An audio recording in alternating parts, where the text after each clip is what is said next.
Magandang hapon sa inyo mga buddy. Usapang makabayan muna tayo, no? So, kamakailan, naging viral yung balita na i-defund itong NTF-ELCAC or itong National Task Force to End Local Communist Armed Conflict. So, ito ay sa pamumuno, no, ng tagapagsalita na si General Antonio Parlade.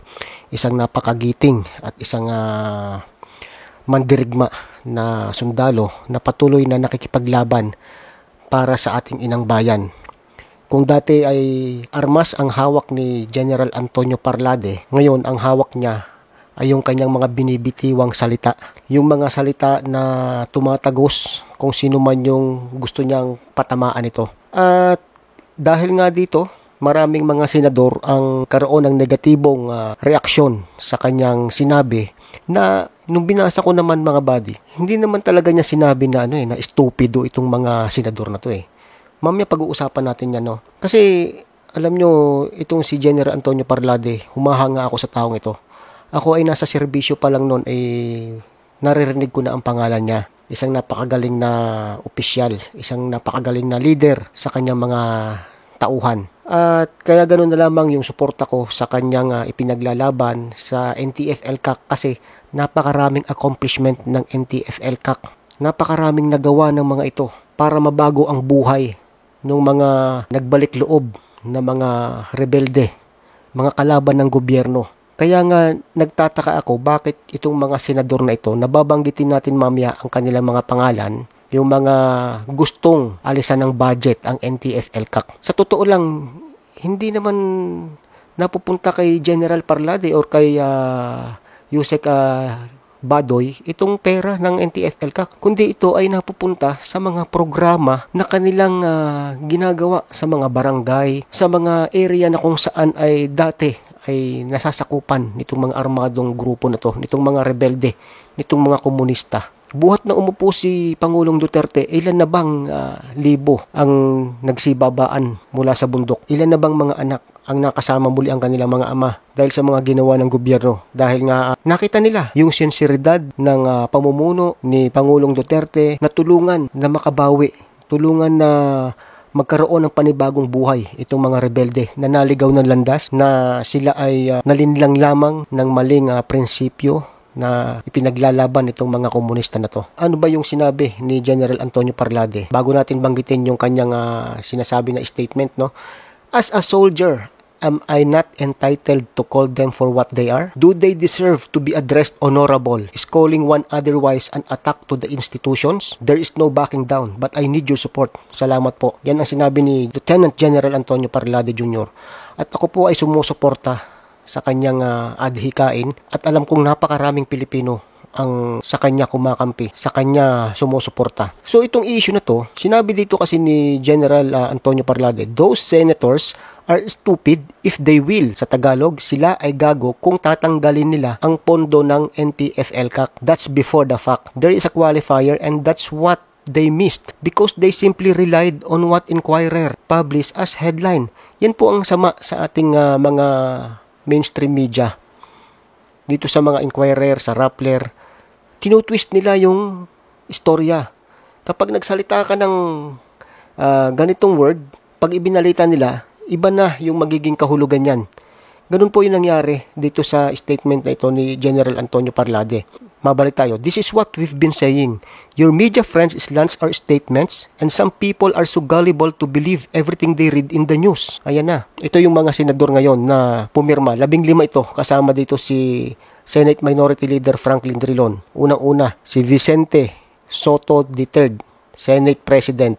Si Ralph Recto, si Juan Miguel Zubiri, Nancy Binay, Pia Cayetano, Laila De Lima, Sherwin Gatchalian, Richard Gordon, Risa Hontiveros, Panfilo Lacson, Francis Pangilinan at Aquilino Pimentel III, Grace Poe at itong si Joel Villanueva. Itong mga balat sibuyas na mga tinamaan ng lintik na mga senador na ito, hindi ba nila alam na kapag nawalan ng pondo itong NTF-ELCAC, akala ba nila si General Parlade ang kanilang pinaparusahan? Akala ba nila si Yusek Badoy ang kanilang tinanggalan ng pondo? Hindi. Ang tinanggalan nila ng pagkakataon ay yung mga Pilipino na naging beneficiary nitong mga ginagawang programa ng NTF-ELCAC sa mga barangay. Sila yung mawawalan. Kaya nga nagbalik loob itong mga kalaban ng gobyerno sa pamahalaan dahil nakita nila yung sinseridad ng ating gobyerno na sila ay tulungan, na sila ay bigyan pa ng isa pang pagkakataon para magbagong buhay, para makasama muli ang kanilang mga pamilya.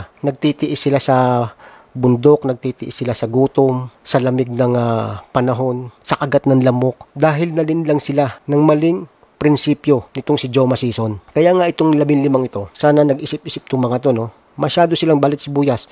Samantalang nung time na nandyan si Trillanes, ano yung mga pinagsasasabi ni Trillanes kay Pangulong Duterte? Yung mga pangiinsulto niya. Ito bang mga senador na to nagsalita? Ito bang mga senador na ito ay gumawa ng paraan para bigyan ng leksyon itong kanilang kasamahan?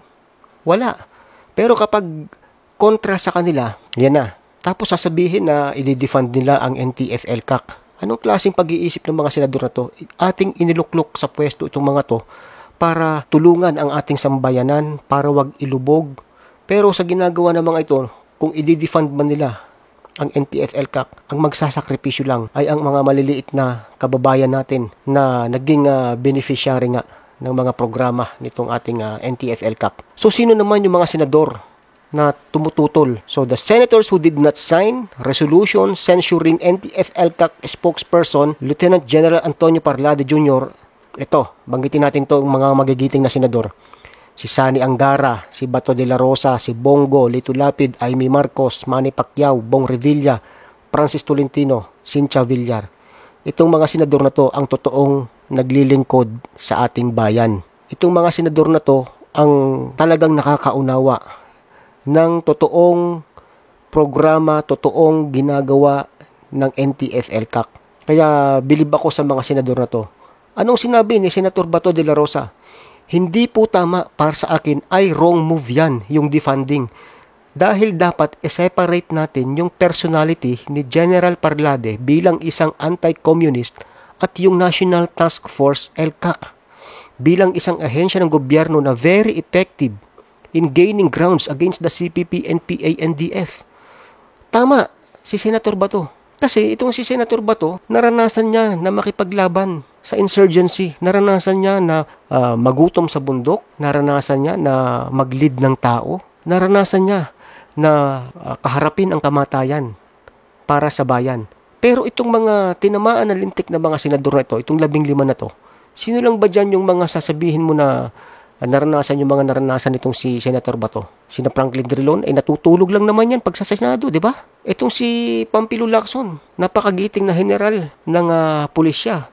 Pero ngayon nagdududa na rin ako kung ano talaga yung motibo nito. Kaya sana sa ating mga kababayan, patuloy po natin na suportahan ang NTF-ELCAC. Patuloy po natin na suportahan si Lieutenant General Parlade sa kanyang misyon na masugpo itong komunista. Matulungan siya na mabigyan pa ng pagkakataon yung mga kababayan natin na naliligaw ng landas, na hanggang ngayon ay nandun pa rin, nagtitiis pa rin sa kabundukan, nakikipaghabulan sa mga militar, samantalang yung kanilang pinakapinuno ay nagpapakasarap sa ibang bansa. So sana po maisip po natin ito. Ito na po yung ating pwedeng ipamana sa ating mga susunod na henerasyon, yung kapayapaan ng Pilipinas. Dahil hanggat nandyan ang mga makakaliwang grupo, hanggat nandyan sila sa mga paaralan, patuloy po na maghihirap ang bansang Pilipinas. Patuloy po na maraming mga anak ang mawawala ng ama dahil sa mga pinagagagawa ng mga ito. Maraming mga asawa ang mabibiyuda. Kaya wag po tayo magpalinlang. Gabayan po natin ang ating mga anak na wag pong mapasama sa ganitong grupo, sa ganitong mga hindi makakatulong sa kanilang kinabukasan. Bagkus ay sisirain ng mga ito. Napakarami ng mga kabataan, nakikita natin sa social media, ang mga namamatay, napapasama sa labanan. Doon lang malalaman ng magulang na sila pala ay isa ng ganap na mandirigmang NPA. Ang akala nila nag-aaral, ang akala nila may trabahong maganda. So sana po wag pong mangyari ito sa ating mga anak, kaya suportahan po natin si Lieutenant General Antonio Parlade, 10 ng kanyang mga kasamahan sa NTF-ELCAC. At itong mga senador na mga gustong i-defund ang NTF-ELCAC, sa susunod pong eleksyon, tandaan po natin yung kanilang mga pangalan. Dahil itong mga to, ito yung magpapabagsak sa ating gobyerno. Dahil ang mga to ang may maitim na balak. Kaya gusto nila na i-defund ang NTF-ELCAC, pabagsakin ang gobyerno. Ang gusto nilang maupo ay ang kanilang kasamahan na wala namang silbi. Wala namang pwedeng magandang magawa sa ating gobyerno. At para naman dito sa mga senador na sumuporta, ito ang mga totoong naglilingkod sa ating bayan. Malinaw po sana itong aking pinaparating na mensahe sa inyo. Suportahan po natin si Lieutenant General Antonio Parlade. Ganon din ang NTF-ELCAC sa kanilang adhikain na paunlarin at gawing maging mapayapa ang bansang Pilipinas. Muli ito ang Supremo. See you next time mga buddy.